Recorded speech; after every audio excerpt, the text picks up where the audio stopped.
Fellow Gambians, أعوذ بالله من الشيطان الرجيم. بسم الله الرحمن الرحيم. In the name of Allah, the most gracious, most merciful, most omnipotent.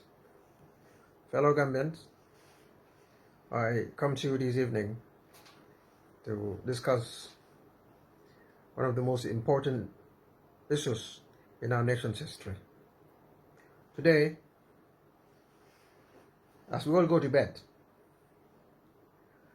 we will be reflecting on the destiny of our country, which will continue to unveil tomorrow at the National Assembly. We are on the verge of making history again. But it depends what kind of history we are making. We are at a very important threshold of history.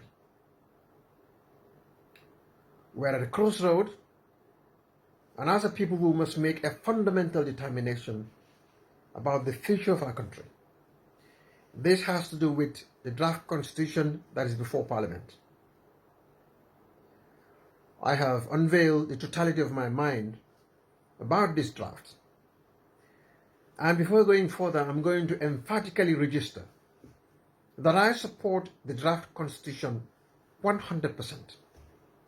We believe that this draft should find its way to its legitimate destination, and that is the people of this country to make a determination at a referendum. That is where the draft belongs. But we know the law. We are constrained by provisions of the Constitution. And we also know that the bill has been couched in such a manner that it specifically, intentionally confers extraordinary ability on the National Assembly members to do as they like. In other words, the Ministry of Justice, Attorney General's Chambers, in conjunction with specific unnamed individuals, have arrogated themselves the power of the Republic of the Gambia, the sovereign authority of the citizens reduced into their hands. The Constitution referendum bill has been drafted in a manner that seeks to oust the power and authority of the voters of this country. We all know the huge mountain of obstacles that have been erected in the path of the ratification of this Constitution. But I'm going to talk to you today, fellow Gambians, not as a politician, but as a Gambian who loves this country and wants to see the best done for this country. You see, over the past 22 years of the dictatorship, a lot of our people shed their blood. So many people have lost their limb, and a lot of people have paid with jail, and many of us through very arduous life in exile. We did all of that not because we want to see a retrogression in the political life of our country. We do all that because we love this country and we want to see the best for this country. This constitution that we gave ourselves is the culmination of months and months of very intensive consultation with every section of this country, including the diaspora, citizens, from farmers to lower professionals, to mechanics, to carpenters, to architects, to lawyers. Every segment of this country had the opportunity to get their views reflected in a draft that we feel is going to make history, that we feel is going to serve our people for the next century. We have invested over $100 million and countless numbers of man hours to see that this country is able to move again, to see that all of the struggle, all of the life and the blood and the soul that we have invested for all this period will pay dividend for our country. Just for a few people, because of their love for power, intend to usurp all of our gains, the gains that we are building and we are mounting for our children yet unborn. It is not going to happen. If these parliamentarians, a few of them,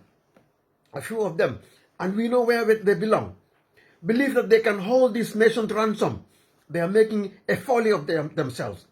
We are going to fight, and we are ready to fight to ensure that this country remains free, that dictatorship will not rear its ugly fangs in this country ever again, that no president will exercise unlimited executive authority in this country, that power which is derived from the people where it resides will go back to the people, and that a few parliamentarians will not play God with the lives of this nation.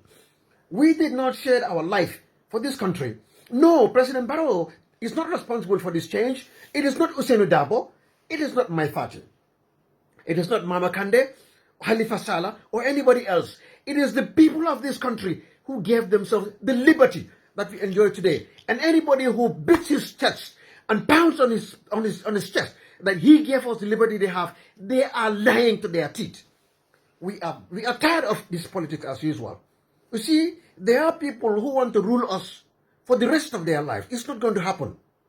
There are those who are unhappy with specific provisions that they feel should empower them more than kings, the majesties are empowered with. It's not going to happen. And I tell you, you make your plan, and God is planning. 2021, a lot of them who are setting up their lives,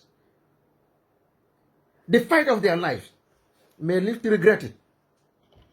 So you members of parliament, as you get into that hallowed chamber tomorrow, we want you to remember the people of this country.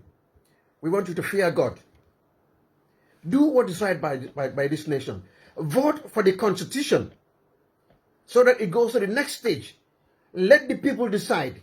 If you disagree with a provision of this Constitution and you have confidence in the ability and the power of your support, of your grassroots support among the voters of this country, let it go to the referendum. Go around the country and tell the people to vote against the provisions you dislike. But that power should not be robbed from Gambians. That power, that choice, that sovereign choice belongs to our people. And nobody on earth should deny them that power again. Never again will we allow selfish politicians to derail a national cause. May Allah save the Republic of the Gambia.